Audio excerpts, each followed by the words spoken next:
ವೀಕ್ಷಕರೇ, major breaking news ಬರ್ತಾ ಇದೆ. ಕಾಂಗ್ರೆಸ್ ಸರ್ಕಾರವನ್ನ ಕೆಡವೋದಕ್ಕೆ ಬಿಜೆಪಿ ಮುಹೂರ್ತ ಇಟ್ಟಿದ್ಯಾ? ರಿಪಬ್ಲಿಕ್ ಕನ್ನಡ ನಿಮ್ಮ ಮುಂದೆ ಇಡ್ತಾ ಇದೆ ಮೇಜರ್ ಬ್ರೇಕಿಂಗ್ ನ್ಯೂಸ್. ಮಹಾರಾಷ್ಟ್ರ ಮಾದರಿಯಲ್ಲಿ ಆಪರೇಷನ್ಗೆ ಪ್ಲಾನ್ ಮಾಡಲಾಗಿದ್ಯಾ? ಕರ್ನಾಟಕದಲ್ಲಿ ಚುನಾವಣೆಗಳ ನಂತರದಲ್ಲಿ ಕಾಂಗ್ರೆಸ್ ಸರ್ಕಾರ ಬೀಳುತ್ತಾ ಅನ್ನುವಂಥ ಒಂದು ಸುದ್ದಿ ಇತ್ತು. ಆದ್ರೆ ಈಗ ಅದು ನಿಜ ಆಗತ್ತಾ? ಮಹಾರಾಷ್ಟ್ರ ಮಾದರಿಯಲ್ಲಿ ಸಿಎಂ ಏಕನಾಥ್ ಶಿಂಧೆ ಸ್ಫೋಟಕ ಹೇಳಿಕೆ ಕೊಟ್ಟಿದ್ದಾರೆ. ರಿಪಬ್ಲಿಕ್ ಕನ್ನಡದಲ್ಲಿ ಬಿಗ್ ಎಕ್ಸ್ಕ್ಲೂಸಿವ್. ಸತಾರಾದಲ್ಲಿ ನಡೆದ ಪ್ರಚಾರ ಸಭೆಯಲ್ಲಿ ಶಿಂಧೆ ಈ ಹೇಳಿಕೆ ಕೊಟ್ಟಿದ್ದಾರೆ. ಕಾಂಗ್ರೆಸ್ ಸರ್ಕಾರವನ್ನು ಕೆಡವೋದಕ್ಕೆ ಬಿಜೆಪಿ ಮುಹೂರ್ತ ಇಟ್ಟಿದ್ಯಾ? ಮಹಾರಾಷ್ಟ್ರ ಮಾದರಿಯಲ್ಲಿ ಆಪರೇಷನ್ಗೆ ಪ್ಲಾನ್ ಆಗಿದ್ಯಾ? ಮಹಾರಾಷ್ಟ್ರದ ಮಹಾಗಠಬಂಧನ್. ನಾನು ಇತ್ತೀಚೆಗೆ ಕರ್ನಾಟಕದಲ್ಲಿ ಸಭೆಗೆ ತೆರಳಿದ್ದೆ. ಶಿಂಧೆ ಏನ್ ಹೇಳಿದಾರೆ ನೋಡಿ. ನಾಥ್ ಆಪರೇಷನ್ ಮಾಡೋದಿದೆ ಅಂತ ಹೇಳಿದ್ರು. ಮಹಾರಾಷ್ಟ್ರದಲ್ಲಿ ಏನ್ ಮಾಡಿದ್ರಲ್ಲ ನಾಥ್ ಆಪರೇಷನ್ ಅಂದ್ರೆ ಏನು ಅಂತ ನಾನು ಕೇಳಿದೆ. ಏಕನಾಥ್ ಶಿಂಧೆ ಮಾಡಿದ ಆಪರೇಷನ್ ಅಂದ್ರು. ಮಹಾರಾಷ್ಟ್ರದ ಮಹಾಗಠಬಂಧನ ಬೀಳಿಸಿದ್ರಿ. ಅದೇ ರೀತಿ ಕರ್ನಾಟಕದಲ್ಲಿ ಲೋಕಸಭಾ ಚುನಾವಣೆಯ ಬಳಿಕ ಇಲ್ಲಿಯೂ ಕೂಡ ಆಗುತ್ತೆ ಅಂತ ಹೇಳಿದ್ರು.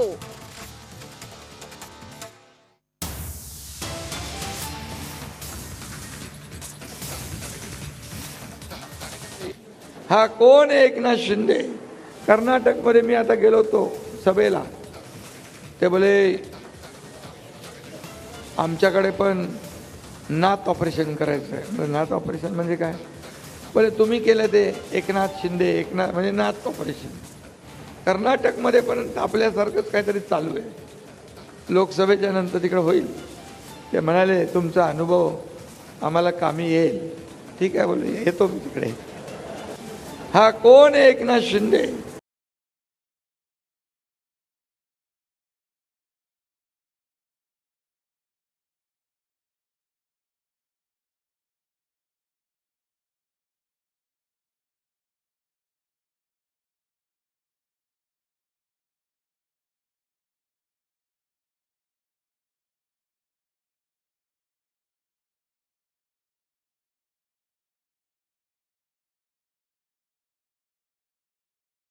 कर्नाटकमध्ये मी आता गेलो होतो सभेला.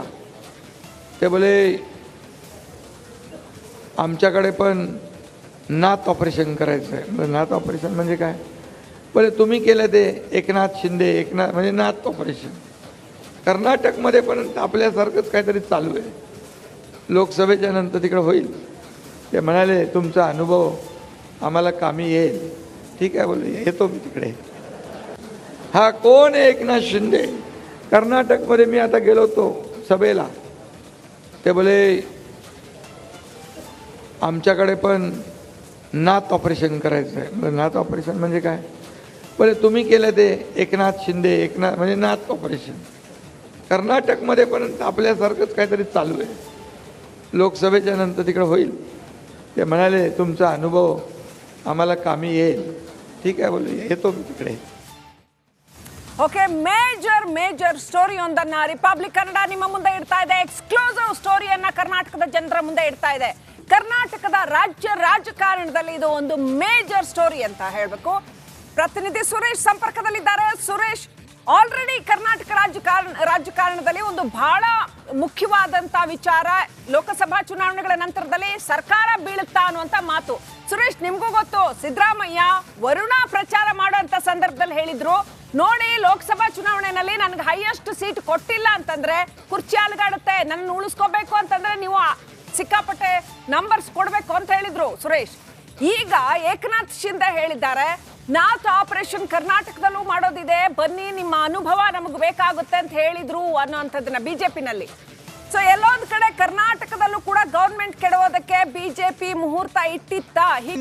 ಏನಾದರೂ ಸರ್ಕಾರ ಪತನ ಆದರೆ ನಾವು ಸರ್ಕಾರ ರಚನೆಗೆ ಸಿದ್ಧ ಅಂತಕ್ಕಂತಹ ಮಾತುಗಳು ಅಷ್ಟೇ ರಾಜ್ಯ ಬಿಜೆಪಿ ನಾಯಕರಿಂದ ಕೇಳಿ ಬರ್ತಾ ಇರ್ತಕ್ಕಂಥದ್ದು.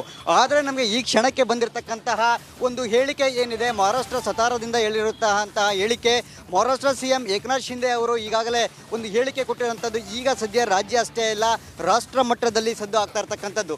ಆ ಹೇಳಿಕೆಯನ್ನ ಆಧಾರವಾಗಿ ಇಟ್ಟು ನೋಡೋದಾದರೆ ಈಗೇನು ಏಕನಾಥ್ ಶಿಂದೆ ಅವರನ್ನು ರಾಜ್ಯ ರಾಜಕಾರಣಕ್ಕೆ ಆಪರೇಷನ್ಗೆ ವಿಚಾರವಾಗಿ ಅವರ ಸಲಹೆ ಅವರ ಮಾರ್ಗಸೂಚಿಗೆ ಕರೆತರುವುದಕ್ಕೆ ಈಗಾಗಲೇ ಒಬ್ಬರು ರಾಜ್ಯದ ನಾಯಕರು ಹೇಳಿದ್ದಾರೆ ಅಂತಕ್ಕಂಥ ಮಾತನ್ನು ಸತಾರದಲ್ಲಿ ಕೂತು ಹೇಳಿದ್ದಾರೆ.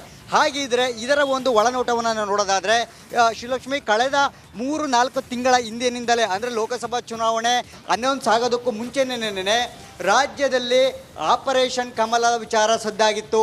ಸ್ವತಃ ರಮೇಶ್ ಜಾರಕಿಹೊಳಿ ಈ ಹಿಂದೆ ಸರ್ಕಾರವನ್ನು ಕೆಡವಿ ಒಂದು ಸರ್ಕಾರ ರಚನೆಗೆ ಕಾರಣದಂತಹ ಬೆಳಗಾವಿಯ ಸಾಹುಕಾರ ಏನಿದ್ದಾರೆ ರಮೇಶ್ ಜಾರಕಿಹೊಳಿ ಅವರು ಒಂದು ಹೇಳಿಕೆಯನ್ನು ಕೊಟ್ಟಿದ್ದರು, ಮಹಾರಾಷ್ಟ್ರ ಮಾದರಿಯಲ್ಲಿ ಸರ್ಕಾರ ಪತನ ಆಗುತ್ತೆ ಅಂತ ಹೇಳಿ. ಇದು ಇವತ್ತಿನ ಮಾತು ಅಲ್ಲ ಶ್ರೀಲಕ್ಷ್ಮಿ, ಇದು ಕಳೆದ 3-4 ತಿಂಗಳ ಹಿಂದೆ ಹೇಳಿದಂತಹ ಮಾತು. ಸೊ ಅಂದಿನಿಂದ ಇಂದಿನವರೆಗೂ ಕೂಡ ತೆರೆಮರೆಯಲ್ಲಿ ಕಾಂಗ್ರೆಸ್ನಲ್ಲಿರ್ತಕ್ಕಂಥ ಉಳುಕುಗಳು, ಕಾಂಗ್ರೆಸ್ನಲ್ಲಿರ್ತಕ್ಕಂಥ ಒಡಕುಗಳ ಲಾಭವನ್ನು ಪಡೆಯೋದಕ್ಕೆ BJP ಸಹಜವಾಗಿ ಒಂದು ಪ್ಲ್ಯಾನನ್ನು ಮಾಡ್ಕೊಂಡಿರ್ಬೋದು. ಆದರೆ ಈಗ ಏಕನಾಥ್ ಶಿಂದೆ ಅವರು ಹೇಳಿರುವಂತಹ ಮಾತು ಏನಿದೆ ಅದು ಸದ್ಯ ಈಗ ಕಾಂಗ್ರೆಸ್ ಸೇರಿದಂತೆ ರಾಜ್ಯ ರಾಜಕಾರಣದಲ್ಲಿ ದೊಡ್ಡ ಮಟ್ಟದ ಸದ್ದಾಗ್ತಾ ಇರ್ತಕ್ಕಂಥದ್ದು. ಸದ್ಯ ಇದಕ್ಕೆ ಯಾವ ರೀತಿಯಾಗಿ BJP ನಾಯಕರು ಇದಕ್ಕೆ ಪ್ರತಿಕ್ರಿಯೆ ನೀಡ್ತಾರೆ ಮತ್ತು ಕಾಂಗ್ರೆಸ್ ನಾಯಕರು ಯಾವ ಒಂದು ಪ್ರತಿಕ್ರಿಯೆಯನ್ನು ಕೊಡ್ತಾರೆ ಅಂತಕ್ಕಂಥದ್ದನ್ನು ಕಾದು ನೋಡಬೇಕಾಗಿದೆ. ಇಲ್ಲಿ ಪ್ರಮುಖವಾಗಿ ಏಕನಾಥ್ ಶಿಂದೆ ಅವರು ಬಹಿರಂಗವಾಗಿ ಈ ಒಂದು ಹೇಳಿಕೆಯನ್ನು ಕೊಟ್ಟಿದ್ದಾರೆ ಅಂತ ಅಂದಾಗ ಸಹಜವಾಗಿ ಅದರ ಹಿಂದೆ ಎಲ್ಲೋ ಒಂದು ಕಡೆ ಒಂದು ಪ್ಲಾನ್ ಆಗಿರಬಹುದು ಅಂತಕ್ಕಂಥದ್ದು ರಾಜ್ಯ ರಾಜಕಾರಣದಲ್ಲಿ ಒಂದು ಊಹೆ ಆಗ್ತಕ್ಕಂಥದ್ದು, ಲೆಕ್ಕಾಚಾರಗಳು ಸಹಜವಾಗಿ ಆಗುವಂಥದ್ದು. ಸೊ ಈಗ ಸದ್ಯ ಏಕನಾಥ್ ಶಿಂದೆ ಅವರ ಹೇಳಿಕೆ ಹಿಂದೆ ಮರ್ಮವನ್ನು ಕೂಡ ನಾವು ಅರ್ಥ ಸುರೇಶ್, ಈಗ ಪ್ರಮುಖವಾಗಿ ಏಕನಾಥ್ ಶಿಂದೆ ಅವರ ಈ ರೀತಿಯ ಮಾತಿನ ಮೇಲೆ ಚರ್ಚೆ ಆಗ್ತಾ ಇರೋದು. Eknath Shinde large number of MLAs ಅನ್ನ ತಗೊಂಡ್ಬಂದು ಮಹಾರಾಷ್ಟ್ರದಲ್ಲಿ ಶಿವಸೇನಾ ಸರ್ಕಾರನ ಬೀಳಿಸಿ BJP ಜೊತೆ ಕೈ ಜೋಡಿಸಿದ್ರು. ಇಲ್ಲಿಯೂ ಕೂಡ 50-60 ಶಾಸಕರ ಅಗತ್ಯ ಇದೆ. ಈ ಸರ್ಕಾರ ಬೀಳಿಸಿ ಹೊಸ ಸರ್ಕಾರ ತರಬೇಕು ಅಂತಂದ್ರೆ ಕರ್ನಾಟಕದ ಏಕನಾಥ್ ಶಿಂದೆ ಯಾರಾಗ್ತಾರೆ ಹಾಗಿದ್ರೆ?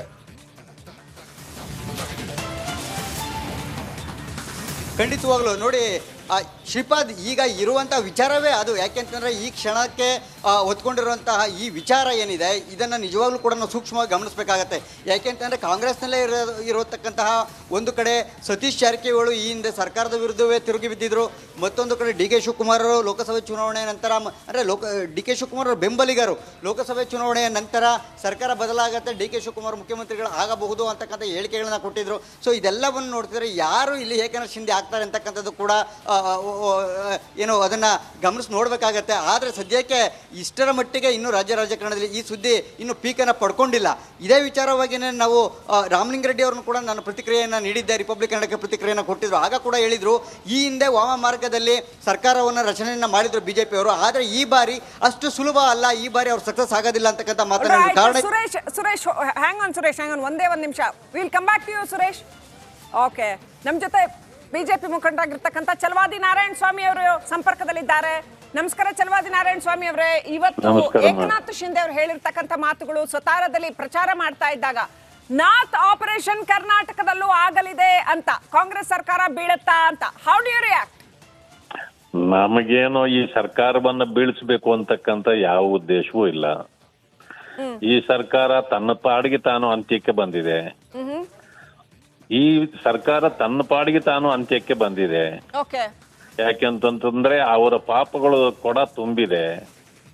ಒಂದೇ ಒಂದು ಇದುವರೆಗೂ ಕೂಡ ಅಭಿವೃದ್ಧಿ ಕೆಲಸ ಅಂತ ಹೇಳ್ತಕ್ಕಂಥದ್ದು ಏನೂ ಒಂದು ವರ್ಷದಲ್ಲಿ ಆಗಿಲ್ಲ.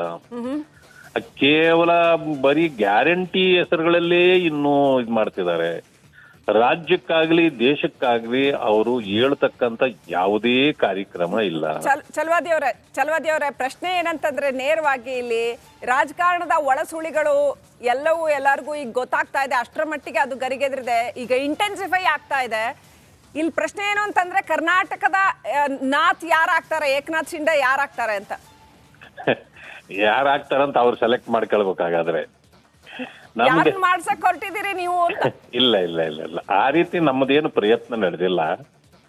ಇದು ಸಹಜವಾಗಿ ಅವರವರೇ ಮಾತಾಡ್ಕೊಳ್ತಕ್ಕಂಥ ಕಾರಣದಿಂದಾಗಿ ಅವ್ರ ಪಕ್ಷದಲ್ಲೇ ಇರ್ತಕ್ಕಂಥ ಗುಂಪುಗಾರಿಕೆ.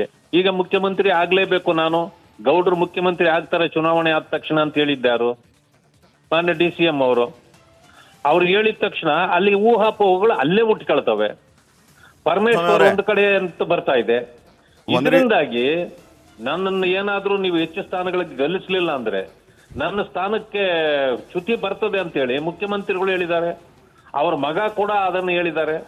ಹಿಂಗಾಗಿ ಊಹಾಪೋಹಗಳು ಉಟ್ಕೊಂಡ ಮೇಲೆ ಇಂಥ ಸಹಜ ಪ್ರಶ್ನೆಗಳು ಕೂಡ ಹುಟ್ಕೊಳ್ತವೆ. ಇಲ್ಲ, ಚಲವಾದಿ ನಾರಾಯಣ ಸ್ವಾಮಿ ಅವರೇ, ರಾಜಕೀಯ ವೈರಾಗ್ಯದ ಮಾತುಗಳನ್ನ ಆಡ್ತಾ ಇದ್ದಂಗೆ ಕಾಣ್ತದೆ. ನೀವು ಅವರೇ ಬಂದು ನಿಮ್ಮ ಜೊತೆ ಕೈ ಜೋಡಿಸಿ ಸರ್ಕಾರ ಮಾಡ್ತೀವಿ ಅಂತ ಬಂದ್ರೆ ಈ ಸರ್ಕಾರ ಬೀಳಿಸೋ ಅಗತ್ಯ ನಮಗಿಲ್ಲ, ವಾಪಸ್ ಹೋಗಿ ಅಂತ ಹೇಳ್ತೀರಾ? ಅಲ್ಲ, ಆ ರೀತಿ ಪರಿಸ್ಥಿತಿ ಅವ್ರಿಗೆ ಬರ್ತದಂತ ನಾನು ಅಂದ್ಕೊಂಡಿಲ್ಲ. ಯಾಕಂತಂದ್ರೆ ನಮಗೂ ಕೂಡ ಸಾಕಷ್ಟು ಅನುಭವಗಳನ್ನ ಆಗಿದೆ ಈಗಾಗ್ಲೇ. ಅವ್ರ ಸರ್ಕಾರ ಬೀಳಿಸಿ ನಮಗೇನು ಆಗ್ಬೇಕಾಗಿಲ್ಲ. ಜನಮನ್ನಣೆ ಅವರು ಪಡೆದಿದ್ದಾರೆ. ಆದ್ರೆ ಅದನ್ನ ಬಳಕೆ ಮಾಡ್ಕೊಂಡವರು ಜನರನ್ನ ಸಂತೃಪ್ತಿ ಪಡಿಸೋ ಕೆಲಸ ಅವರು ಮಾಡಿದ್ರೆ ಸರ್ಕಾರ ಹೋಗೋದಿಲ್ಲ. ಒಂದೇ ನಿಮಿಷ ನಾರಾಯಣ ಸ್ವಾಮಿ ಅವರು ಸಂಪರ್ಕದಲ್ಲಿರಿ. ಕಾಂಗ್ರೆಸ್ನ ಹಿರಿಯ ಮುಖಂಡರು ಉಗ್ರಪ್ಪ ಅವರು ನಮ್ಮ ಜೊತೆಗೆ ಸಂಪರ್ಕಕ್ಕೆ ಸಿಕ್ಕಿದ್ದಾರೆ. ಉಗ್ರಪ್ಪ ಅವರೇ ನಮಸ್ಕಾರ. ಈಗ ಏಕನಾಥ್ ಶಿಂದೆ ಅವರೊಂದು ಮಾತು ಹೇಳಿರೋದು ನಮ್ಮ ಮಾದರಿಯಲ್ಲಿಯೇ ಕರ್ನಾಟಕದಲ್ಲಿಯೂ ಕೂಡ ಆಗುತ್ತೆ ಅನ್ನೋ ರೀತಿಯಲ್ಲಿ. ಸೊ ಈಗ ಚಲವಾದಿ ನಾರಾಯಣ ಸ್ವಾಮಿ ಅವರು ಮಾತಾಡ್ತಾ ಇದ್ರು, ನಾವು ಆ ರೀತಿ ಸರ್ಕಾರ ಬೀಳಿಸೋ ಅಗತ್ಯ ಇಲ್ಲ, ಅವ್ರ ಪಾಪದ ಕೂಡ ತುಂಬಿದೆ ಅಂತ. ಏನ್ ಹೇಳ್ತೀರಿ? ನೋಡಿ, ಮೂರ್ಖತನದ ಪರಮಾವಧಿಯ ಹೇಳಿಕೆಯನ್ನ ಅವರೇ ಮಾಡಿದ್ದಾರೆ.